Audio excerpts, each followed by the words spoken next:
আল্লাহর ওলি মনসুর হাল্লাজ ছিল শরীয়তের মৌলবী। কোন মৌলবী? জোরে কোন মৌলবী? আল্লাহর ওলি মনসুর হাল্লাজ ছিল শরীয়তের মৌলবী। ওনার সাথে আরেকজন আল্লাহর ওলি ছিল হযরত শিবলি রহমাতুল্লাহ আলাইহি। আল্লাহর ওলি মনসুর হাল্লাজ রহমাতুল্লাহ আলাইহি, যেই মনসুর হাল্লাজ আনাল হক বলে দাবি করতেন, যিনি নিজে খোদা বলে দাবি করতেন, মনসুর হাল্লাজ বলেন আমার বোন রাইনা প্লেটটা রেখে ঘর থেকে বাহির হয়ে গেল।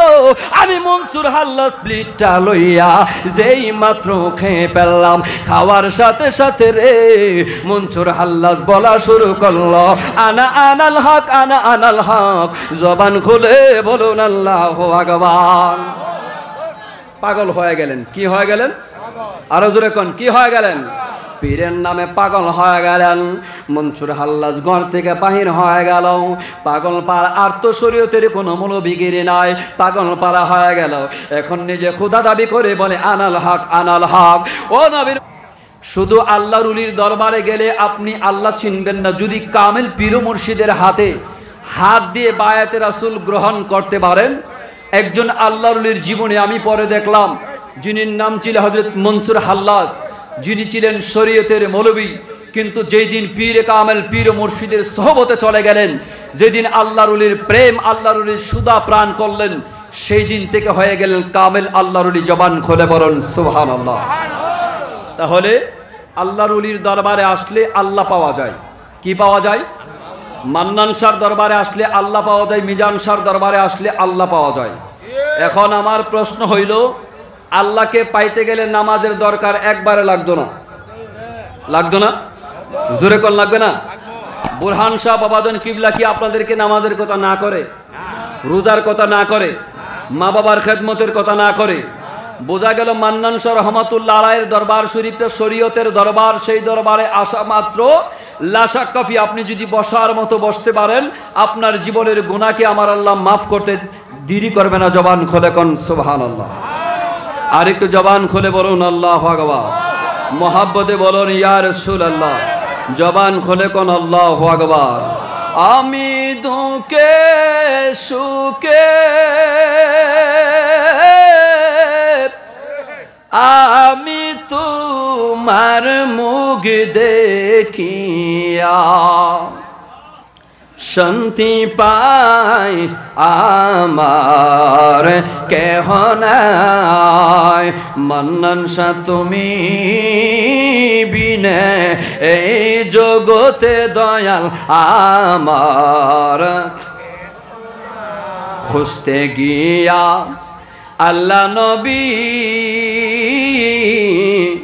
সামনে পাইলাম তোমার ছবি গো।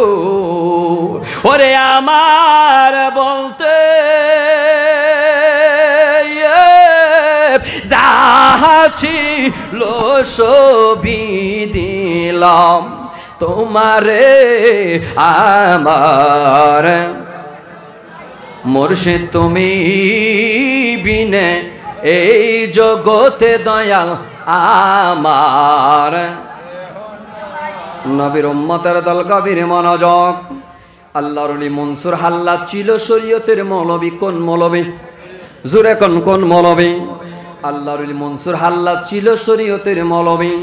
ওনার সাথে আরেকজন আল্লাহর ওলি ছিল হযরত শিবলি রহমাতুল্লাহ আলাইহি। আল্লাহর ওলি মনসুর হাল্লাজ রহমাতুল্লাহ আলাইহি ইসলামের দাওয়াত দেওয়ার জন্য ওনার ঘর থেকে বাহির হয়ে যাইত, বিভিন্ন জায়গার মধ্যে চলে যাইত। আল্লাহর ওলি মনসুর হাল্লাজের ঘরের ভিতর একজন যুবতী বোন ছিল, একটা যুবতী বোন ছিল, নবীর উম্মতের দল, নাম ছিল রাইনা। রাইনা যখন রাত্র 12টা বাজত ঘর থেকে বাহির হয়ে যাইত, আবার ফজরের আগে ঘরের মধ্যে চলে আসত। আল্লাহর ওলি মনসুর হাল্লাজ ইসলামের দাওয়াত দিয়া পুনরায় যখন উনি ওনার হুজরা মুবারকের মধ্যে চলে আসলো, গ্রামের মানুষ সবাই মিলে ডাকটা মারল, মনসুর হাল্লাজ আপনি তো শরীয়তের মৌলবী, কিন্তু আপনার ঘরের ভিতরে আপনার বোন রাত্র যখন 12টা বাজে ঘর থেকে বাহির হয়ে যায়, আবার পুনরায় ফজরের আগে ঘরের ভিতরে চলে আসছে। আপনার বোন নিশ্চিত অপকর্ম করে, প্রত্যেক দিন অপকর্ম করে। জবান খুলে বলুন আল্লাহু আকবার। মান্নান শাহর সাথে যুদ্ধের ডিক্লার দিবা, জামান শাহর সাথে যুদ্ধের ডিক্লার দিবা। আমার আল্লাহ বলেন ডাইরেক্টলি আমি আল্লাহ তোমাদের সাথে যুদ্ধের ঘোষণা দেই। জবান খুলে কোন আল্লাহু আকবার। মান্নান শাহর বারে 4-5টা মহিষ আইব, গরু আইব। আমি বাবুল রেজবির পেট ফিরিয়া লাগলে লাভ হইব নি? কতক্ষণ লাভ হইব?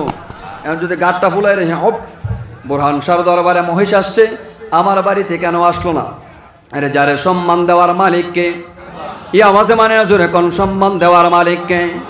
সম্মান দেওয়ার মালিক আল্লাহ। আমার গুনারা মান্নানিয়া জামানিয়া দরবার শরীফের পাগলেরা একটু গাভীরে মারা যাক। মনসুর হাল্লাজ বলেন ঠিক আছে, আমার বোন রাত্রের বেলায় কোথায় যায়?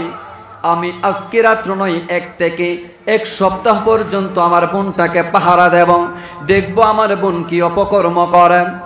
1 নাগারে 3 দিন পর্যন্ত আল্লাহর মনসুর হাল্লাজ গোর থেকে বাহির হয় না। 4th দিনের মাথায় আল্লাহর মনসুর হাল্লাজ গোর থেকে বাহির হয়ে গেল। বোন রাইনা মনে মনে চিন্তা করলো, রে আমার ভাই মনে হয় আজকে ইসলামের দাওয়াত দেওয়ার জন্য চলে গেছে। আমি রাইনা চলে যাই আমার পীরের বাড়িতে, যাইয়া আমার পীরের কালবের সাথে কলবটা লাগাইয়া আমি আমার জীবনটারে বিলীন কইরা দে। জবান খুলে বলুন আল্লাহু আকবার। রাইনা রাত্রের বেলা ঘর থেকে বাহির হয়ে গেলেন। রাত্র কয়টা বাজে? জোরে কোন কয়টা বাজে? রাত্র 12টার সময় বাহির হয়ে গেলেন। মনসুর হাল্লাজ কবুন রে তুমি কোথায় যাও আমি দেখতে চাই।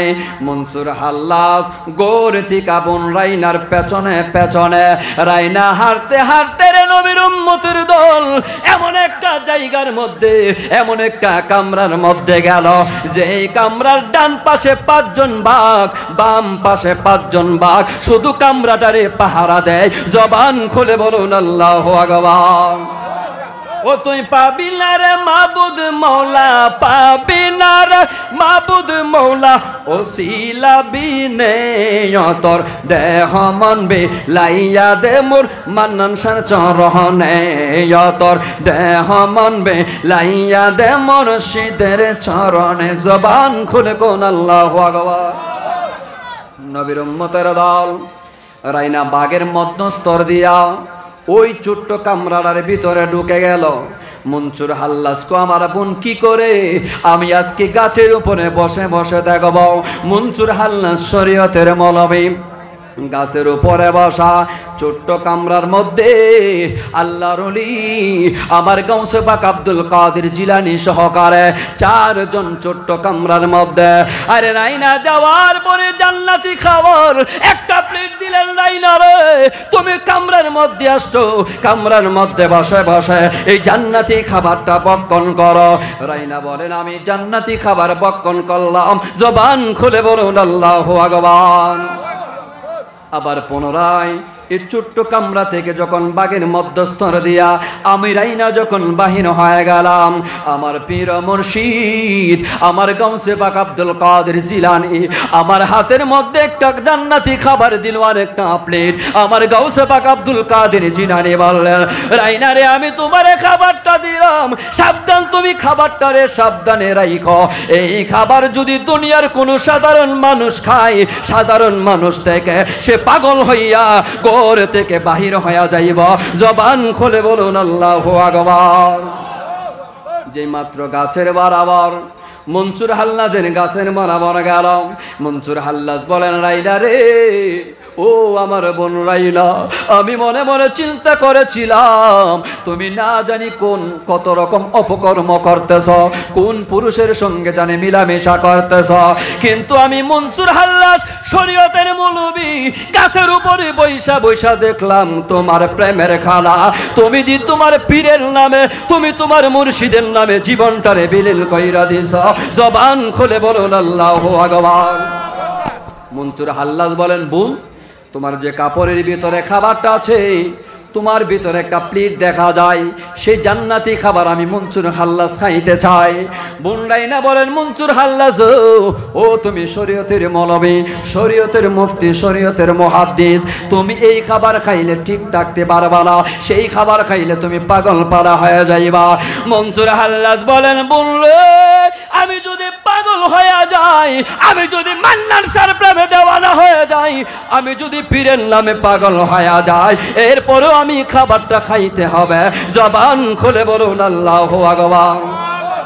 রাইনা কো না না ভাই, তুমি সেই খাবার খাইতে পারবা না। খাবারের পেটটা হাতের মধ্যে লইয়া গোরের কোনার মধ্যে একবারে গুছিয়ে রাখলেন।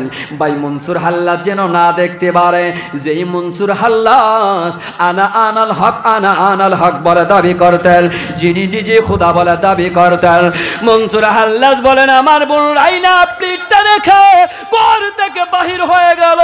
আমি মনসুর হাল্লাস প্লেটটা লইয়া যেই মাত্র খেয়ে ফেললাম, খাওয়ার সাথে সাথে রে মনসুর হাল্লাস বলা শুরু করলো, আনা আনাল হক, আনা আনাল হক। জবান খুলে বলুন আল্লাহু আকবার। পাগল হয়ে গেলেন। কি হয়ে গেলেন? আরো জোরে কোন, কি হয়ে গেলেন?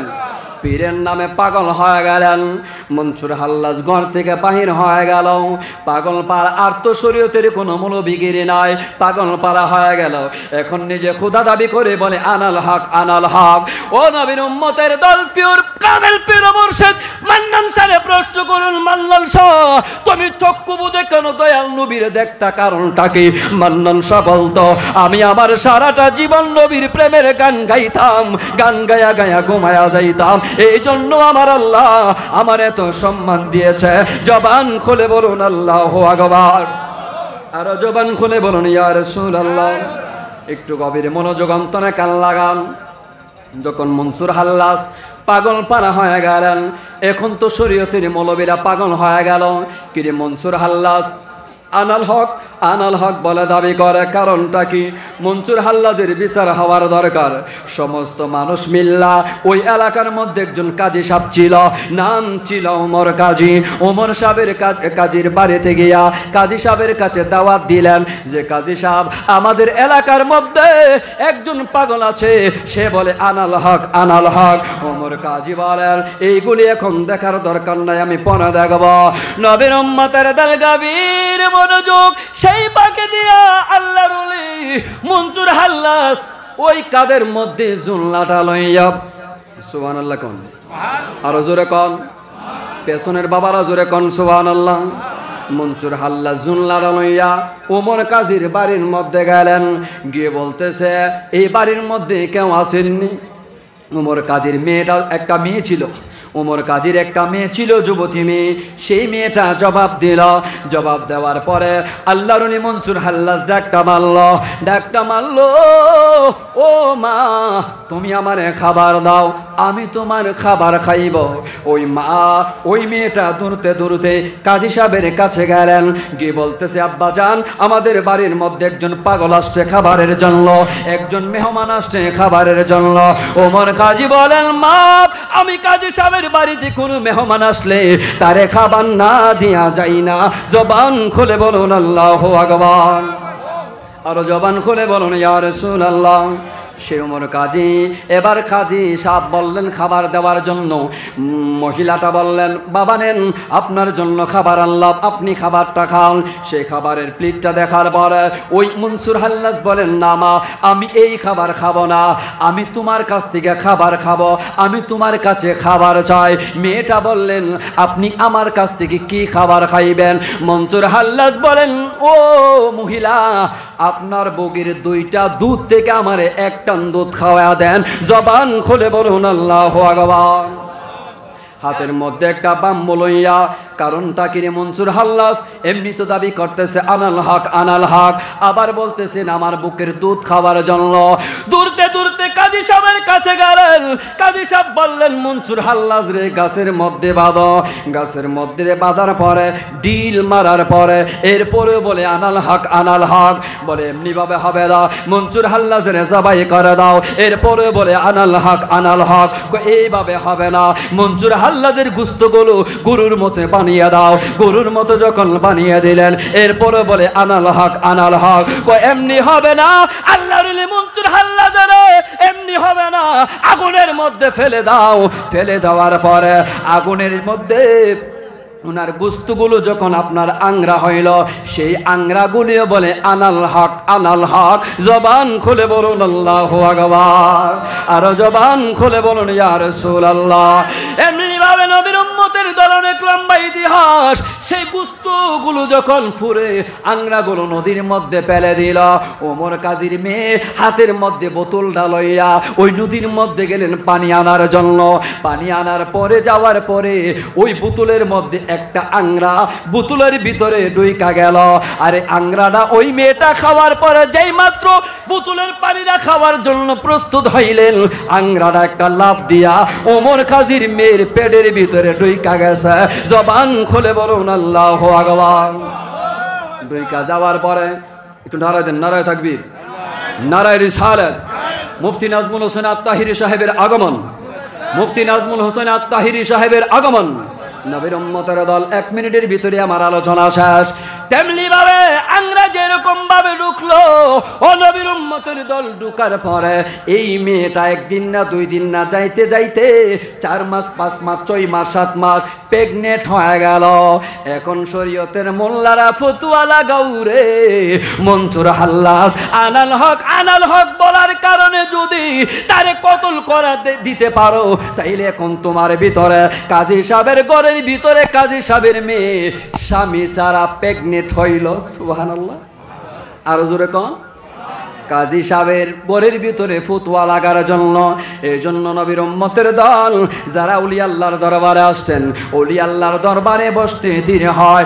আমার আল্লাহ কুরআনুল কারীমের মধ্যে বলেন, ইয়া আইয়ুহাল্লাযীনা আমানুত্তাকুল্লাহা ওয়াবতাগু ইলাইহিল ওয়াসিলা। ও নবীর উম্মতের দল, আমি আল্লাহর যদি পাইতে চাও, আমি আল্লাহকে যদি চিনতে চাও, মান্নান শাহর মতো ওলির দরবারে বসে যাও।